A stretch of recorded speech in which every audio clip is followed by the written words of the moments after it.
Want to do it here, or you want to go out now? Let's just stay here. Do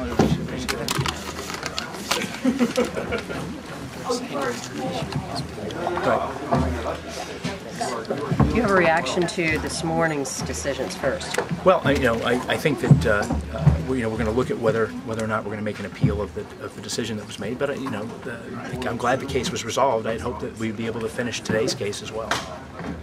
Mark, what do you think about the fact that you're here, in this chamber in which former employees of yours are now arguing against you? Well, look, I think that there are wonderful lawyers in the Attorney General's office. I think everybody here, the level of advocacy on all sides was really outstanding. I hope I had a little bit to do with making sure that happened. There's some very good people that work in the Attorney General's office.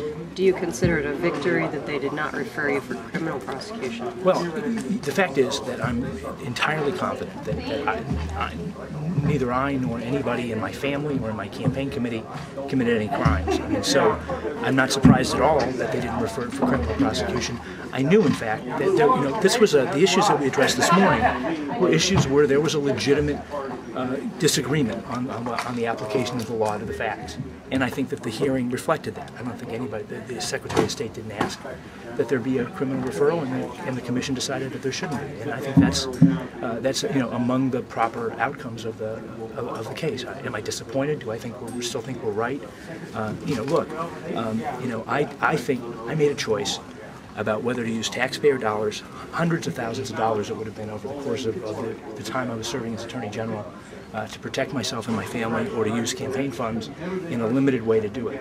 And I think at the time I made the right decision, and I'm disappointed that the Commission didn't agree with that. But I'm also, I agree with you, Julie, that I think it reflects on, the fact that there was an honest disagreement over the interpretation of the law. You got to understand the context of this. The Inspector General spent hundreds of thousands of dollars, had the work of literally scores of investigators, and the best that they could come up with is here. And what happened was the Commission determined essentially that it was a violation without any kind of criminal intent, and I think that that's what they'll, to the extent that they make any findings on the remaining case, I think that that's the same thing that would happen. Although I think that the case that the Inspector General brought is definitionally weaker. Part of what I think people need to understand about the argument that Don made, and some of you were here for it and some of you weren't this afternoon, about the constitutionality of the Inspector General's exploration into campaign finance matters, is not only that he went beyond those boundaries, but what he should have done and what he did do was tee this up for the Secretary of State to take a look at. Secretary of State in our campaign committee went back and forth on all the issues that are in the Inspector General's complaint, and they chose, being the appropriate authority to bring these cases in Ohio, they chose not to pursue the case. So by definition, this morning's cases were the ones that were more challenging for us, and I think we're very confident that our position is going to be vindicated on the others. In this body, it's a fairly high threshold, it seems like, my past experience, for them actually having an affirmative finding somebody did something wrong with their campaign funds. Yeah. You maintained all along that you didn't do anything wrong. Right. How disappointed are you with the apparent disconnect here? Well, I don't think there's a disconnect at all. Look, I was told by my staff, and look, I was surrounded by 400 lawyers in the Attorney General's office, that I had a choice. I could use state funds to pay for the security system, or I could use campaign funds to pay for the security system, and that both were appropriate and legal. The choice I made was not to use taxpayer funds, but to use campaign funds.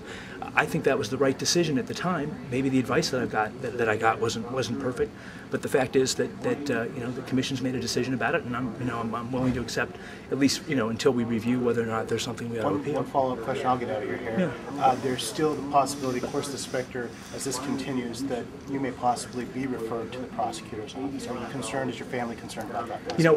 I sleep incredibly well at night because I know that I worked at, look, I'm disappointed in how I acted. I broke the trust of my wife, and I certainly disappointed a lot of people by putting myself in a position where I had to resign from the Attorney General's office. But in my heart of hearts, I know that I followed the law, that I took the responsibilities incredibly seriously, and I've lived my whole life in the justice system, and I continue to work in the justice system, and I believe at the end of the day that will prevail, that the truth will prevail in this case as it relates to me, as it relates to people that were involved in my campaign, as it relates to allegations that have been made against members of my family. I mean, it is a excruciating process. I mean, we are now approaching a year that we've been going through this discussion and dialogue. Some of all of you have been part of that discussion. I mean, you can only imagine the impact that that's had on my children and on my family, and I am heartbroken that I've put them in that position. But I'm going to look at you and tell you from the bottom of my heart, there is nobody in that universe that committed a crime, and so I'm totally confident that that's how this story is going to end. What changes have you made for the use of campaign funds? Have you made any changes? You know, well, I stopped running for office. That was the first change that I made. Are you still paying for cell phones? No, I don't pay for because my campaign. Although this week it's been different, but my usage for campaign purposes of the cell phone has been dramatically altered, and so there's nobody else working on a day-to-day basis in the campaign. So you'll see on our reports that there are no longer cell phone expenses being claimed. Do you plan on appealing this morning's decision? We're going to look at what our options are, Mark, can you tell us a little as bit? well as with this afternoon's decisions. Can you tell us how you've been keeping busy for the last 6 months or so? Yeah, I am really, first of all, spending much needed and much long overdue time with my children and my wife, who, to the extent that she's willing to spend time with me at this point. Because that's a marathon, not a sprint, as you can imagine as well. So spending time with them, I've been very engaged in my kids' athletics and my kids' schoolwork and picking colleges for my son Charlie. Secondarily, for the first time in my life, that's come first. And it's been really kind of a refreshing change. I have a wonderful law practice. I'm representing labor unions. I'm doing some work representing people who are whistleblowers in federal False Claims Act cases. I'm doing some work representing consumers in class action cases.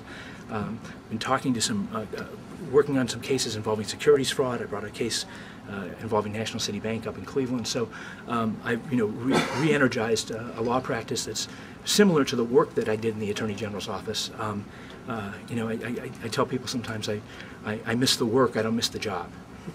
Any thought about running for office again? Not today, no. Thank you, Mark.